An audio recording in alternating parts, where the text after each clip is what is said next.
মুনাফিক চিনেন? চিনেন না?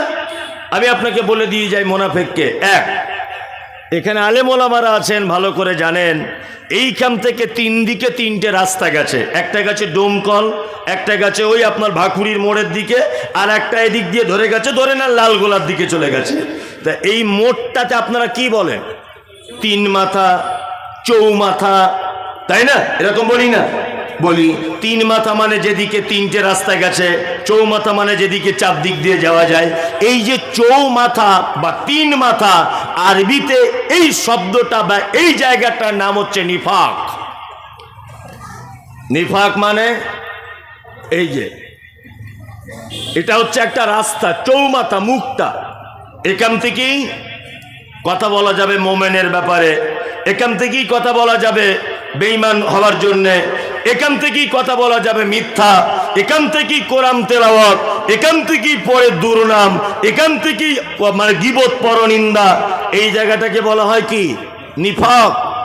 যেখানে একই ব্যক্তির ব্যাপারে ভিন্ন পরিস্থিতিতে, ভিন্ন সময়ে ভিন্ন কথা বলে, এ হচ্ছে পাক্কা মুনাফিক। একই ব্যক্তির ব্যাপারে শুধু একটুখানি ডিফারেন্স হলে দুই রকমের কথা। এরকম লোক আপনাদের সলুয়াতে নেই, আমাদের ওদিকে খুঁজলে পাওয়া যায়। যেমন আপনাকে একটা দৃষ্টান্ত পেশ করি। ফজরের নামাজ পড়ে মুসল্লি বার হচ্ছে, চাচা ইমাম সাহেবকে বলছে আসসালামু আলাইকুম, বলছে ওয়ালাইকুম আসসালাম। চাচা তখন বলছে 30 বছর নামাজ পড়ছি, আপনার মতো ইমানদার লোক আর আপনার মতো কণ্ঠস্বর এর পূর্বে আমাদের মসজিদে কোনো ইমাম হয়নি। চাচা বলছে ফজরের নামাজের পর। এখন ইমাম সাহেবের স্ত্রীর মারাত্মক শরীর খারাপ, এমার্জেন্সি, বহরমপুর হাসপাতালে ভর্তি। ও কাউকে ছুটি টুটি না নিয়ে চটাম বাড়ি চলে গেছে। যে হাজি সাহেব ফজরের নামাজের পরে সালাম করে বলছিল আপনার মতো কণ্ঠস্বর ভালো না, আপনি পাক্কা ইমানদার লোক, আপনার মতো ইমাম সাহেব হয় না, সত্যি আপনার খুব সুন্দর সুনাম গ্রামে হাবিজাবি অনেক কিছু নাম টাম করছিল। ও জোহরের সময় হাজি সাহেব এসে দেখছে ইমাম সাহেব নাই, আর কাউকে বলেও যায়নি। হাজি সাহেব তখন নিজে নিজে নামাজটা পড়ে মসজিদের বাইরে এসে বলছে সব ভালো, হুটহাট করে চলে যাচ্ছে, পাল্টে দিলে হয় না? এ হচ্ছে পাক্কা মুনাফিক। একই পাক্কা মুনাফিক। একই ব্যক্তি জোহরের সময় একরকম বলছে, ফজরের সময় একরকম। একই মুনাফিক। মুনাফিকের সাধারণত দুনিয়াবি দৃষ্টিতে যদি আপনি দেখতে চান, এর মুখে হয় মধু আর অন্তরে বিষ। একই মুনাফিক। বাহ্যিক দৃষ্টিতে মুনাফিক দেখবেন কেমন করে? মুহাম্মদ সাল্লাল্লাহু আলাইহি ওয়াসাল্লাম তিনি বলেছেন আয়াতুল মুনাফিকি সালাসাতুন। মুনাফিকের বাহ্যিক দৃষ্টিতে তিনটে গুণ। কটা গুণ? তিনটা। এক, কথা বললে মিথ্যা কথা বলে। দুই, ওয়াদা করলে খেলাফ করে। তিন, প্রতিশ্রুতি দিলে ভঙ্গ করে। আর একটা রওয়ায়াতে হাদিস এসেছে যে ঝগড়া মারামারি অশান্তি কিছু হলে অকথ্য ভাষাতে গালিগালাজ করে। এটা হচ্ছে মুনাফিক। মানে উপরে দেখতে পাবেন তার গুণগুলো। এখন সাহাবীগণ বলছেন আল্লাহ রাসূল, কোন লোক যদি মিথ্যা কথা না বলে, কোন লোক যদি ওয়াদা খেলাফ না করে, কোন লোক যদি তার আমানতের রক্ষা করে, কিন্তু লোকটা ঝগড়া করলে গালাগালি দেয়, তিনটে গুণ তার ভিতরে নেই, একটা গুণ আছে, ও কি? মুনাফিক। ঘটনা ঠিক এরকম। ছোটবেলাতে আমাদের মা চাচিরা বলতো যে ফোঁড়া হলে ফোঁড়া টিপে তার ভিতরে একটা বীজ থাকে, বীজ বার করে দিতে হয়। ওরে বীজ যদি না বার করিস ওই ফোঁড়া আবার অন্য পাছাতে গিয়ে উঠবে, বলতো না? আর এখনো মা চাচিরা তাই বলে, তাই না? তার মানে বীজ না বার করলে ও আবার অন্য জায়গাতে গিয়ে উঠবে। তা ঠিক তেমন ওর ভিতরে একটা মুনাফিকের গুণ রয়েছে, মানে ওর ভিতরে মুনাফিকের বীজ রয়েছে, বীজটা তুলে ফেলতে হবে। ভালো করে বুঝে নেন অন্তরের দিক দিয়ে মুনাফিককে। তারপরে এখনো তো মূল কথায় আসিনি আমি, এখন সবে জমি রেডি হচ্ছে। চলুন অন্তরের দিক দিয়ে মুনাফিককে আল্লাহ তাআলা বলছেন অমিনান নাসি মান ইয়াকুলু আমান্না বিল্লাহি ওয়া বিল ইয়াউমিল আখিরি ওয়া মা হুম বিমুমিনিন। দল দল লোক, দল দল তারা এসে আল্লাহ নবীকে এসে বলছেন, আল্লাহ নবী আমরা আল্লাহকে বিশ্বাস করি, কিয়ামতকেও বিশ্বাস করি, আপনাকে রসুল এবং নবী বলে মানি। আল্লাহ সুবহানাহু ওয়া তাআলা এই দলবদ্ধ মানুষদের ব্যাপারে সার্টিফিকেট দিতে গিয়ে বলছেন, ওমা হুম বিমুমিনিন, একজনও তারা মুমিন নয়।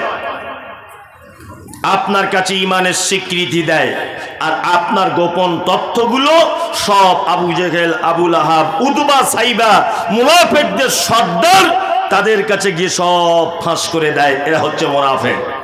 আচ্ছা বলুন, ইসলামের সব থেকে বেশি ক্ষতি করেছে মুহাম্মদ সাল্লাল্লাহু আলাইহি ওয়াসাল্লাম থেকে শুরু করে আজ 2024 আমি মুমতাজুল ইসলাম পর্যন্ত ইসলামের সব থেকে বেশি ক্ষতি করেছে, সর্বনাশ করেছে কারা জানা আছে? জানা আছে? আমি ওটা বলিনি, কোন শ্রেণীর মানুষ ইসলামের সব থেকে বেশি ক্ষতি করেছে? মুনাফিক। শুধু ইসলামের ক্ষতি করেনি, মুসলিম উম্মাহকে যত জায়গায় বিপদে পড়তে হয়েছে প্রত্যেক বিপদের পিছনে একটা মুনাফিকের হাত রয়েছে। আছে না নেই? এই তো সেই মুর্শিদাবাদ যার ইতিহাস আজও পর্যন্ত স্কুল কলেজে পড়ানো হয়। এই সেই মুর্শিদাবাদ যে মুর্শিদাবাদের মাটিতে জন্ম হয়েছিল নবাব সিরাজউদ্দৌলা।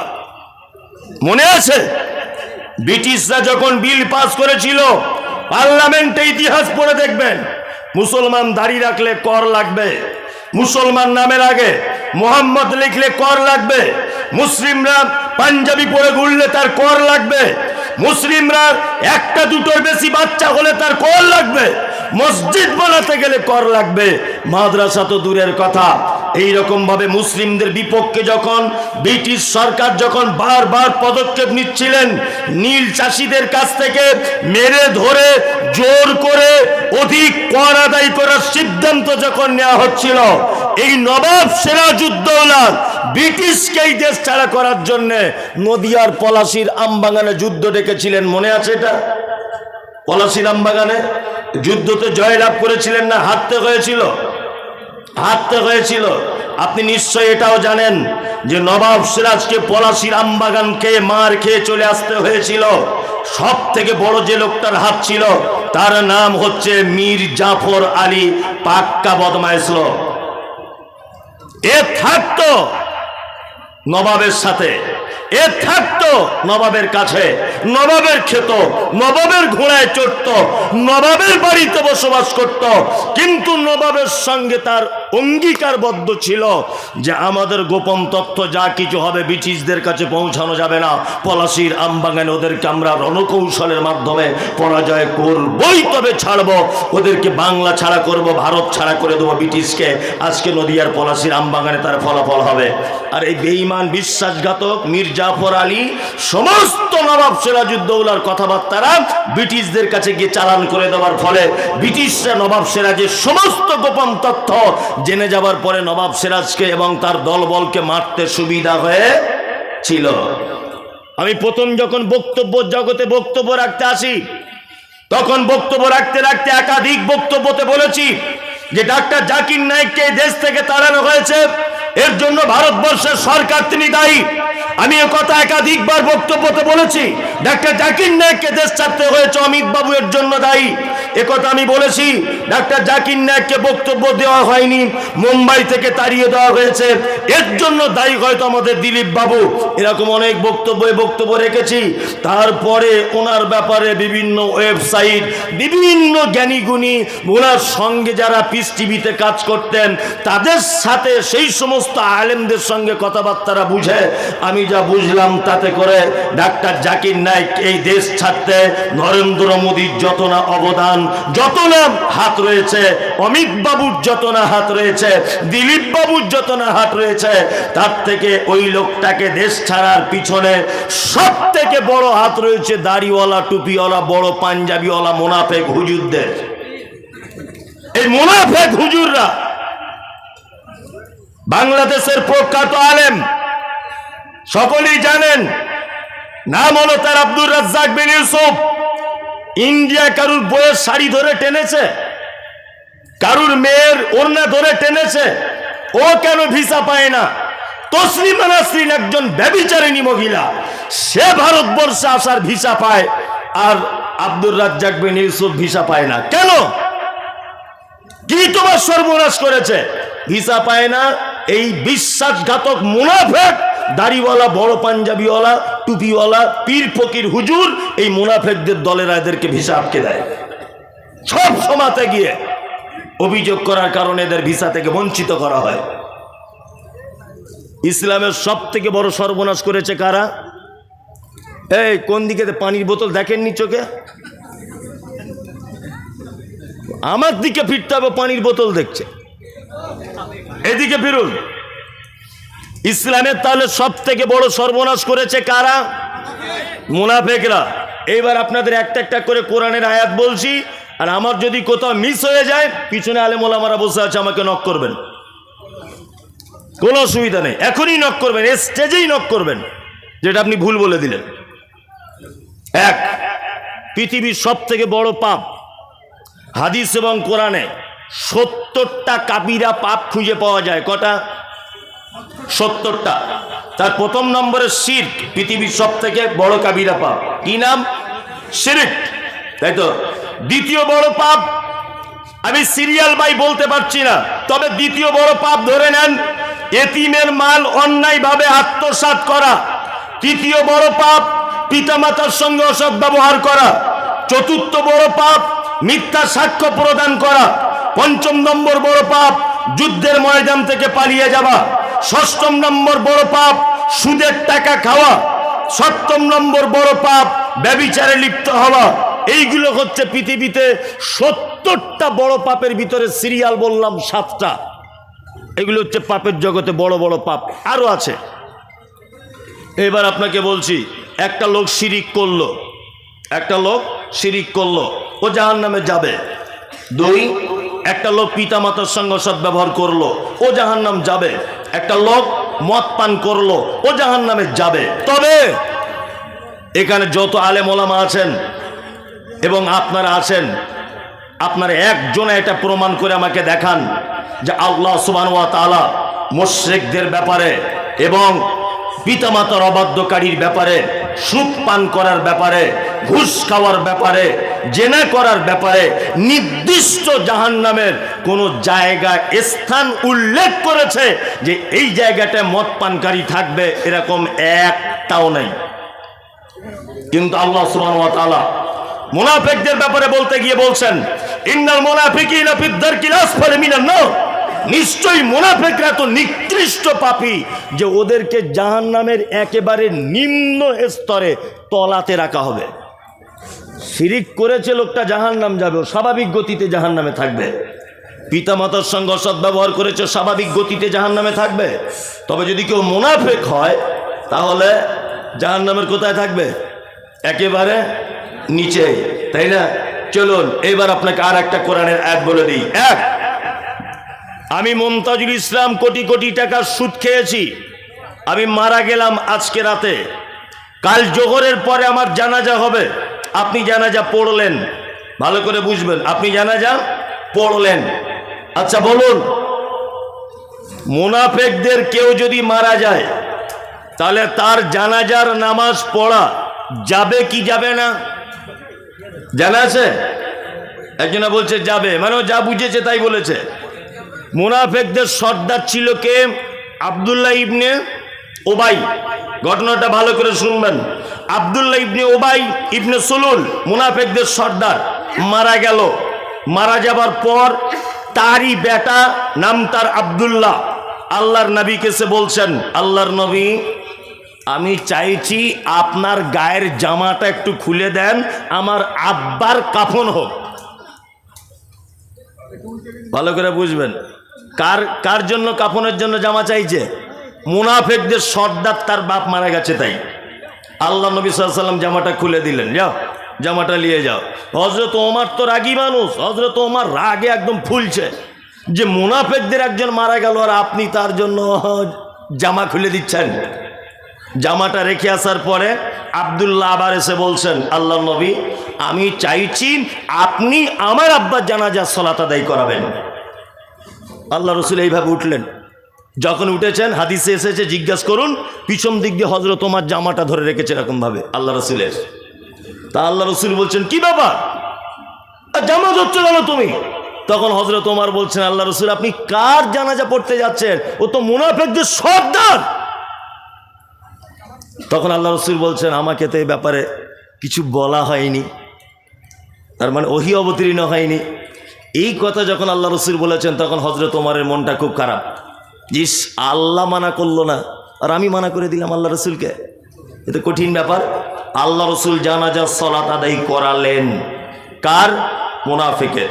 হযরত ওমর জানাজার সালাত আদায় করলেন, মর্মে হাদিসের অংশে বোঝা যায়, ভালো করে বুঝবেন। আসাদুল্লাহ গালিব হাফেজাহুল্লাহ বাংলাদেশে তিনি বলেছেন যে হযরত ওমর ওই জানাজাতে উপস্থিত ছিলেন, মর্মে বোঝা যায়।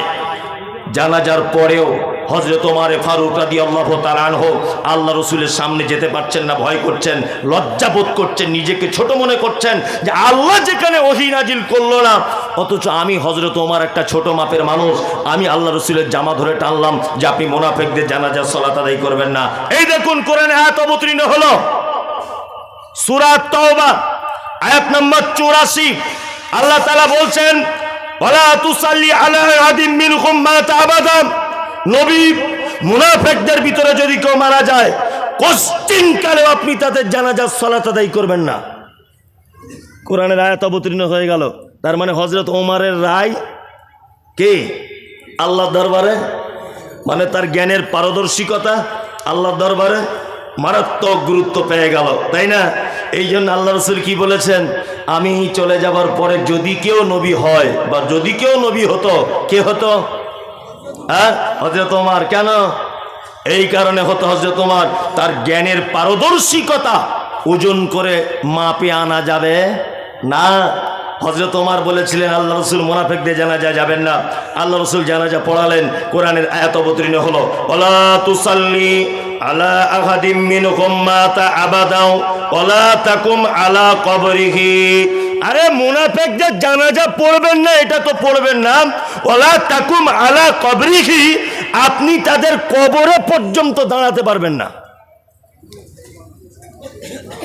খুব হুঁশিয়ারি করে শুনুন, আপনার ভিতরে যদি মুনাফিকের ওই চিহ্নগুলো যদি থাকে, আপনার জানাজা পড়া পর্যন্ত হারাম। বুঝতে পারছেন মুনাফিক কত খাতারনাক চিজ? বুঝতে পারছেন? চলুন এইবার আর একটা কথা বলে দিই, কারণ আল্লাহ বলছেন, কারণ ইন্নাকুম কাফারু, নিশ্চয়ই তারা অস্বীকার করেছে, বিল্লাহে আল্লাহর সাথে, ও রাসূলিহি, রাসূলের সাথে, ও মাতু ওহুম ফাসিকুন, এবং তারা মৃত্যুবরণ করেছে ফাসিক অবস্থায়। তাই এবার একটা কথা বলি, আমি লাখ লাখ টাকা সুদের খেয়েছি, আমি ব্যভিচার করেছি, আমি হারাম খেয়েছি, আমি কাউকে হত্যা করেছি, আমি মদ পান করেছি, আমি এক কথায় বড় বড় পাপীদের ভিতরে একজন। বলুন তো আমার জানাজা পড়া যাবে কি যাবে না? আমার জন্য দোয়া করা যাবে কি যাবে না? অবশ্যই যাবে। এ রাইট আপনার আছে, আপনি দোয়া করতে পারেন। কি? নামাজ পড়লেন নিজে নিজে, আমি আপনার ভাই, আল্লাহ মমতাজুল ইসলাম আমার ভাই বড় বড় পাপ টাপ করেছিল, এগুলো আমরা সবাই জানতাম, তুমিও নিশ্চয়ই জানো, দয়া করে আল্লাহ তুমি আমার ভাইকে ক্ষমা করে দাও, এটা বলা যাবে কি যাবে না? বলা যাবে তো? অবশ্যই যাবে। এই পাপীদের জন্য ক্ষমা প্রার্থনা করা যাবে না? অবশ্যই যাবে। কিন্তু আল্লাহ তাআলা নবীকে বলছেন, এবার একটা আশ্চর্য কথা শুনুন, আমি জানি বৃষ্টি আসছে, তবে এই কথাটা রক্ষা করে তবে যাওয়ার চেষ্টা করুন। আল্লাহ তাআলা বলছেন, ইস্তাগফির লাহুম, ক্ষমা প্রার্থনা করেন, আওলা তাস্তাগফির লাহুম, ক্ষমা প্রার্থনা নাই বা করেন, ইন তাস্তাগফির লাহুম ৭০ মাররাতান, আপনি যদি মুনাফিকদের জন্য একদিনে ৭০ বার যদি ক্ষমা প্রার্থনা করেন, কতবার? ৭০ বার। আল্লাহ তাআলা বলছেন, ফালা ইয়াগফির আল্লাহু লাহুম, তারপরেও আমি মুনাফিকদের ক্ষমা করব না, কখনোই ক্ষমা করব না। আল্লাহ তাআলা নবীকে বলছেন, ইস্তাগফির লাহুম, আপনি ক্ষমা প্রার্থনা করেন, আওলা তাস্তাগফির লাকুম, যদি ক্ষমা প্রার্থনা নাই বা করেন, ইন তাস্তাগফির লাকুম ৭০ মাররাতান, আপনি যদি মুনাফিকদের জন্য ক্ষমা প্রার্থনা করেন দিনে যদি ৭০ বার, কতবার? আল্লাহ বলছেন ফালাই ইয়াগফিরাল্লাহু লাকুম, কখনোই আমি আল্লাহ, আপনি নবী যদি ৭০ বার দোয়া করেন, ক্ষমা প্রার্থনা করেন, তারপরেও আমি মুনাফিকদের ক্ষমা করব না। কি বুঝলেন আপনি? কিছু বুঝতে পারছেন? মাথায় কিছু ঢুকছে? তার মানে মুনাফিকরা এত খাতারনাক, নবী যদি তাদের জন্য দোয়া করে তবুও নবীর হাতটাও ফেরত দেওয়া হবে, আল্লাহ বলছে কথা। তার মানে পাপীদের জগতে কত বড় পাপী বুঝতে পারছেন এরা? আল্লাহু আকবার। এবার আপনাকে আর একটা কথা বলে দিই, সেটা হচ্ছে এই, এখন মুনাফিকদের ব্যাপারে বলতে গেলে অনেক টাইম লাগবে। আচ্ছা শর্টকাটে বলে দিই, মুনাফিক দেখতে পাওয়া যায় কোথায় জানা আছে? কোথায় দেখতে পাওয়া যায়? এটাও তো খুঁজে পাওয়া যায়, তার পাবো কোথায়? এটা তো খুঁজে দেওয়া উচিত।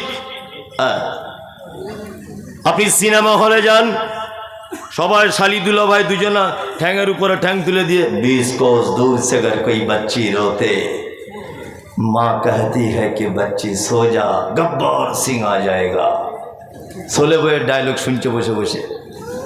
যদি বলছেন আপনি দেখেন, আগে দেখেছি, যেটা সত্যি সেটা বললাম, আগে দেখেছি, ছোট যেমন মাদ্রাসাটাতে সে পড়তাম না, সেগুলো তো মনে আছে, ভুলিনি।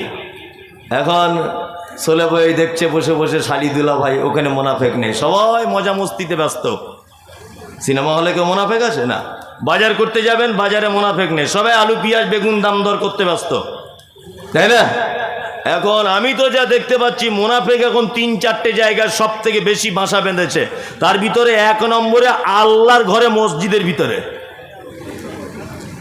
যদি বলছেন এটা কেমন কথা, এই আপনাকে বলছি এদিকে ফিরুন। ফরজ নামাজ মসজিদে পড়া ভালো না বাড়িতে পড়া ভালো? ফরজ মসজিদে।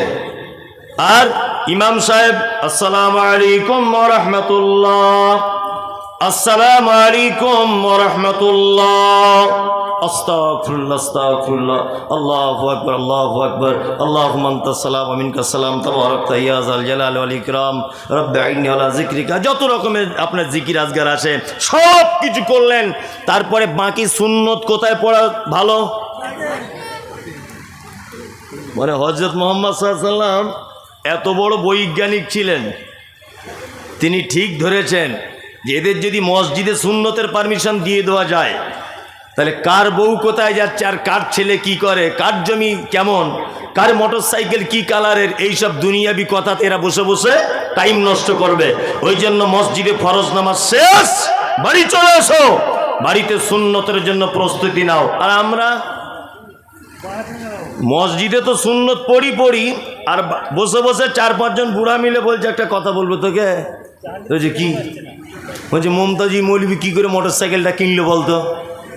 তা আরেকজন বুড়ো তখন বলছে তুই শুনিস নি? বলছে না জানিনি তো। বলছে কলকাতায় কাজে গিয়েছিল, সারা 5 লাখ টাকা ঝেড়ে নিয়ে এসছে। ও যে ঝেড়ে নিয়ে এসছে তোমার বাপ দেখতে গিয়েছিল? হ্যাঁ, একটা বইয়ের স্বামী মারা গেছে, তা তার কাগজপত্র ঠিক করছে, ডেথ সার্টিফিকেট তুলবে, এটা ওটা, তা 4-5 বার ও বহরমপুরে যাচ্ছে আর আসছে, সপ্তাহে 3-4 বার। তা চায়ের দোকানে কিছু লোক, বয়স্ক লোক, বুড়ো লোক বসে বসে বলছে কি ব্যাপার, আগে ঘরে থাকতে এখন কেন বারে বারে যাচ্ছে? আরেকজন তখন বলছে দেখ মনে হয় কোনো কট লাইন টাইন করেছে। তো ও যে কট লাইন করেছে তুমি দেখতে গিয়েছিলে? হ্যাঁ, এই হচ্ছে পাক্কা মুনাফিক, একে পাক্কা মুনাফিকে। ওই জন্য বলেছি যে মসজিদের ইমাম সাহেবের এটা দায়িত্ব হবে। ইমাম সাহেব তো বেচারা পরের অধীনে থাকে, ওকে দায়িত্ব দিলে বিপদ হয়ে যাবে। অন্তত পক্ষে এই সিস্টেমটা চালু করবেন। এই গরমের দিন আসছে, নামাজ পড়া শেষ, 4 মিনিটের মধ্যে পাকা টাকা সব বন্ধ। কি বললাম বুঝলেন? 3 থেকে 4 মিনিটের মধ্যে পাকা টাকা সব বন্ধ। শুধু ইমাম সাহেবের ঘরে ওর প্রয়োজন মতো ব্যবহার করবে। মসজিদের পাকা চালিয়ে কার বউ কোথায় যায়, কার গরু হারিয়ে গেছে, কে মোটর সাইকেল কিনেছে, কে রাস্তার ধারে জমি কিনেছে, তোমার কি বাপের ঠিকাদারি লো আছে নাকি? এই মসজিদে আপনাদের দিকে আলোচনা করে সব, এসব মুনাফিকের দল। আর আমি তো ইমাম সাহেবদের বলেই দিয়েছি, তোমার চাকরির যদি কোনোদিন 12:30 বাজে, তো ওই লোকটার জন্য বাজবে যে লোকটা তোমার কাছে বসে সারাদিন ঘুজির সতীনের মতো গল্প করে, আর তোমার ভাত আর ওর ভাত ভাগ করে করে খায়, গলায় গলায় মিল। তোমার গোপন তত্ত্ব সব ও জানে। তোমার চাকরি যদি কোনোদিন যায়, ওই লোকটার কারণেই তোমার চাকরি সর্বনাশ হবে। ওই জন্য বলছি পীড়িত করা বন্ধ করুন। ইমাম সাহেব ভাইদেরকে বলছি, আমার কথা হয়তো মানে বয়স কম, শুনতে খারাপ লাগছে, কিন্তু কথা অতীব বাস্তব, একদম বাস্তব। আশ্চর্য ব্যাপার। আল্লাহ তুমি আমাদেরকে মুনাফিকি থেকে বাঁচাও, বলুন আমিন, বলুন আমিন, আমিন। মুনাফিক সাংঘাতিক জিনিস। চলুন আর একটা শব্দের একটু ব্যাখ্যা করে দিই। যদি অসুবিধা মনে হয়, গায়েটায় পানি পড়ে, একটু সরে বসবেন, বিশৃঙ্খলা করবেন না। এখন দেখুন একটা কথা বলি, হয়তো এরকমও হতে পারে যে সলুয়াদের আজকে পরীক্ষা চলছে, তাই না? পাড়ায় কেউ অসুখে পড়ে থাকলে আমরা কি বলি? ঠিক হয়েছে শালা, বড্ড বাড়াবাড়ি করছিলে, বলি না? 3-4 মাস বিছানায় শুয়ে আছে, কি বলি? ঠিক হয়েছে, বড্ড বাড়াবাড়ি করছিলে, পাগল। ঠিক হয়নি। যার পরীক্ষা যত কঠিন, তার ফলাফল তত ভালো। ও 1 বছর যাবৎ বিছানায় পেচ্ছাপ পায়খানা করছে, মানে এটা ভেবে নিতে হবে আল্লাহ ওর জন্য জান্নাতের বড় একটা অংশ রেডি করে রাখছে। কি বললাম বুঝলেন? তা আজকে হয়তো আপনাদের পরীক্ষাটা একটু কঠিন হচ্ছে, ধৈর্য ধরুন, হয়তো এর থেকে রেজাল্ট অনেক ভালো হতে পারে। হয়তো কাল সকালবেলা কেউ দেখবেন 4 চাকা গাড়ি করে এসে বলছে সোশ্যাল মিডিয়াতে দেখে 5 লাখ টাকা নিয়ে এসেছি, জাকাতের টাকা সুলুয়া মাদ্রাসায় দেবো। হতেও পারে, হতে পারে না? টিকিট লেগেও যেতে পারে।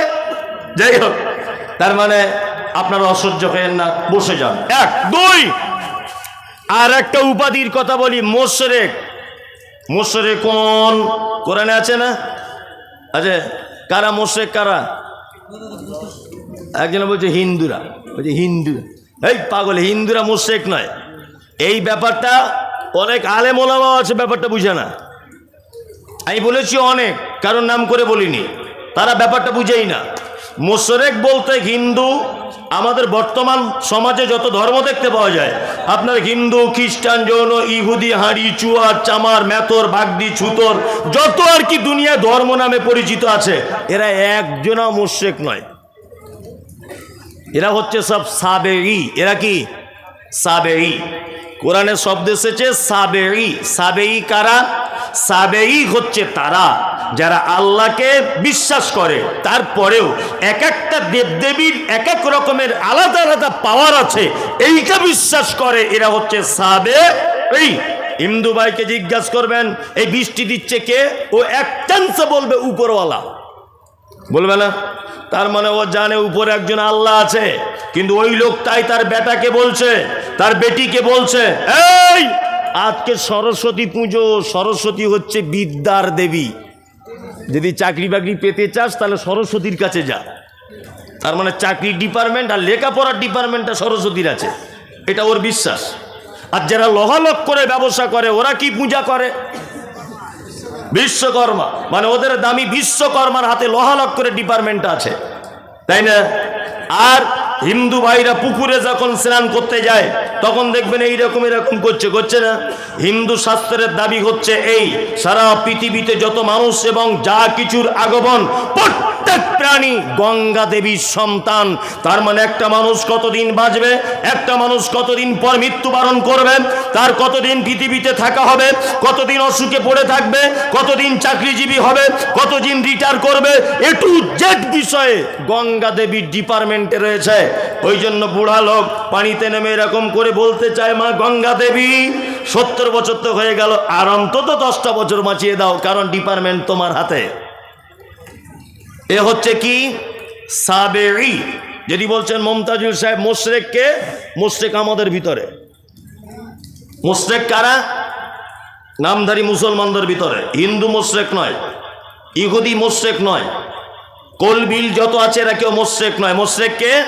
মুসলিমদের ভিতরে। প্রমাণ এই দেখুন, আপনাকে দেখাই। আল্লাহ তাআলা নবীকে বলছেন, নবী আপনি জিজ্ঞাসা করুন আবু জাহেলকে, কি আরে দিন এবং রাতের বিবর্তনের মালিক কে বলো? তখন আবু জাহেল বলছে, দিন এবং রাতের বিবর্তনের মালিক আল্লাহ। আল্লাহ নবী সাল্লাল্লাহু আলাইহি ওয়াসাল্লাম জিজ্ঞাসা করছেন, চাচা বলো সুস্থতা এবং অসুস্থতার মালিক কে? বলছে আল্লাহ। তখন মুহাম্মদ সাল্লাল্লাহু আলাইহি ওয়াসাল্লাম বলছেন, চাচা আপনি তাহলে আল্লাহকে বিশ্বাস করেন না কেন? তখন আবু জাহেল বলছে, মুহাম্মদ শোনো, ঘটনা হচ্ছে এই, রাত দিনের বিবর্তনের মালিক এটা আল্লাহ আমি জানি, সুস্থতা অসুস্থতার মালিক আল্লাহ এটা আমি জানি, সব কিছুর একচ্ছত্র মালিকানার দায়িত্ব আল্লাহর এটা আমি জানি, কিন্তু তোমার আল্লাহকে ডাইরেক্ট পাওয়া যাবে না, 360টা দেবদেবীর পূজা করার মাধ্যমে তাকে পেতে হবে। বর্তমান ভারত, পাকিস্তান, বাংলাদেশের অজস্র মুসলমানদের এই আকীদা আছে, আল্লাহকে ডাইরেক্ট পাওয়া যায় না, পীর হুজুরের মাধ্যমে, ফকিরের মাধ্যমে, তবে আল্লাহকে পাওয়া লাগবে, ডাইরেক্ট আল্লাহকে পাওয়া যাবে না। আমি বক্তব্য রেখেছি, ডাইরেক্ট আল্লাহকে পেতে হবে, কোনো মাধ্যমে নয়। আমার এগেইনস্টে মুর্শিদাবাদের একজন বক্তব্য রাখছে আর বলছে মমতাজুল ইসলামের জন্মের ঠিক নাই। কেন রে বাবা? আমার জন্মের সমস্যার কারণ কি? আমার আব্বা মা দুজনাই সুস্থ, জন্মের কেন সমস্যা হবে? মনে মনে ভাবছি। তারপরে বলছো জন্মের ঠিক নাই, এই কারণে বিয়া দেবো, জানে গাছে উঠতে গেলে ডাল ধরে উঠতে হয়। আমি তারপরের বক্তব্যে বলে দিয়েছি, ওরে বিয়াদব, সব গাছের কি আর ডাল থাকে? মমতাজুল ইসলাম নারকেল গাছে ওঠে, তোর যে গাছে ডাল আছে ও গাছেই উঠবো না। কি বলছি বুঝতে পারছেন? তোর যে গাছের ডাল আছে ও গাছেই আমি উঠবো না। এটা হচ্ছে দলিল। কি দলিল?